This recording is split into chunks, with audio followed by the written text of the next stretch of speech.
मलाई सताउँछ पीडा यो माया केही त बोलिदेऊ मायाले भावना मन पर्छ तिता मिठा फुलेर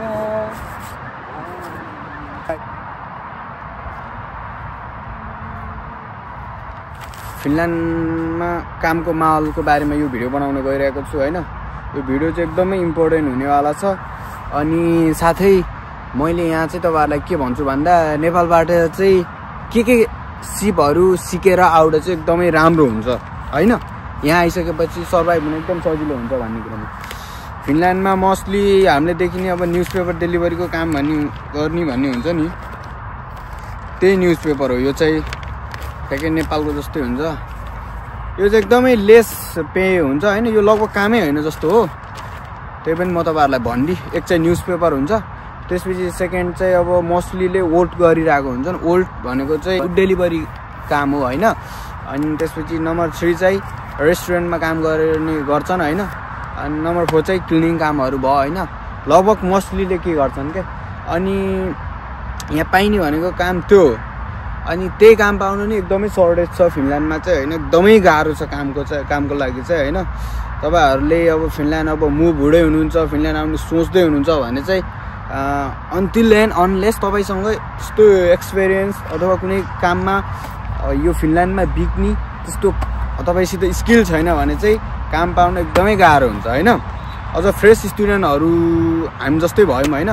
+2 पछि दिने अथवा ट्याक्क bachelor second year third year चल्दै गरेर यता आउनेहरुको लागि चाहिँ एकदम गाह्रो छ। किनभने काम गरेको खासै हुन्न हैन।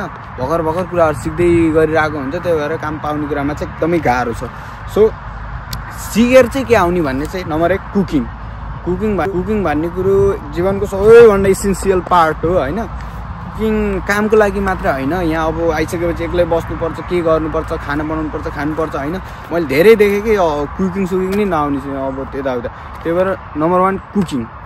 त्यसपछि नम्बर 2 चाहिँ अब तपाईको जुन फिल्ड पढिराख्नु भयो, कुनै फिल्डमा इन्ट्रेस्ट छ भने त्यो यता एप्लाई गरेको बेलामा चाहिँ त्यो स्किल्स बढाउन खोज्ने। अनि नम्बर 2 ल्याङ्ग्वेज। फिनिश ल्याङ्ग्वेजहरु यता मुभ अन हुँदै हुन्छ भने language is very important. So language is very important. So language चाहिँ सिक्नु होला। अनि नम्बर 3 चाहिँ हेयर कटिङ सिक्न सक्नुहुन्छ तपाईहरुले हैन। किनभने यो ब्युटी एन्ड फिटनेस यो मेकअप टाइपको कुरामा जान्छ। त्यही भएर मार्केट पनि राम्रै छ हैन। अनि पे आवरहरु पनि राम्रो नै हुन्छ हेयर कटिङ। नम्बर 4 ड्राइभिङ चाहिँ लाइसेन्स मात्रै भयो नि निकालेर आउनु होला। अनि अर्को चाहिँ इंग्लिश।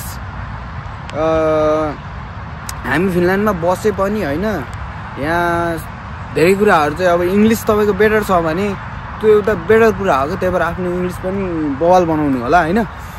त्यसपछि अरु धेरै कुराहरु छन्। अब जुन स्किल सिके पनि हुन्छ हैन। औँला मात्रै चलाउन सिके नि हुन्छ के। अब औँलाबाटै कम्प्युटर चल्ने हो, गिटार चल्ने हो, सबै कुरा औँला चाहिँ फ्लेक्सिबल, हार्डहरु फ्लेक्सिबल हुनु अनि पट्नी गर्नु। अनि त्यही हो, आफ्नो फिल्डमा बेटर हुन खोज्ने, शान्ति यता काम खोज्ने भन्दा नि मोटिभ चाहिँ के हुनु पर्यो भने म फिनल्यान्ड गएर ठिक छ 1 वर्ष काम पाएन, तर त्यसपछि चाहिँ म केही न केही गर्छु अथवा यो मेरो स्किल्सलाई त्यहाँ बिकाउँछु भन्ने टाइपले त्यो मेन्टालिटी चाहिँ त्यो हुनु पर्यो क्या। त्यसरी आउनु होला हैन।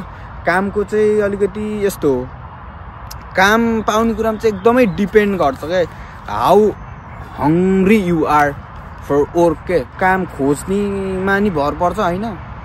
अब अरु देश जस्तो छैन फिनल्यान्ड फेरि। अनि त्यही भएर एकदमै फरक पर्छ हैन। आफन्त छन् भने पाउने केस हुन्छ हैन। एक्सप्लोर गर्ने, बाहिर घुम्ने, निस्किने, हाँस्ने, बोल्ने, पिपल लभ के, एभ्रीवन लभ। अनि ल्याङ्ग्वेज पनि सिक्नु होला। अहिले मलाई यो अलिकति बोल्न गाह्रो भइरहेको कस्तो भन्दा अब यहाँ खासै नेपाली बोलिन्न हैन। अब फिनिश सिक्न पर्छ भने फिनिश नै सिक्दै हो। अब इंग्लिश, फिनिश, नेपाली अब कन्फ्युज त्यस्तो भइरह। अब त्यस्तै नै हुन्छ। त्यही भएर तपाईहरु चाहिँ अब मोटिभ चाहिँ के हो भन्दा अलिकति कामसाम अब गर्छु पाउँछु भन्ने हिसाबले मेन्टालिटी चाहिँ त्यस्तो हिसाबले गर्न पर्यो के, नदाउनु भएन।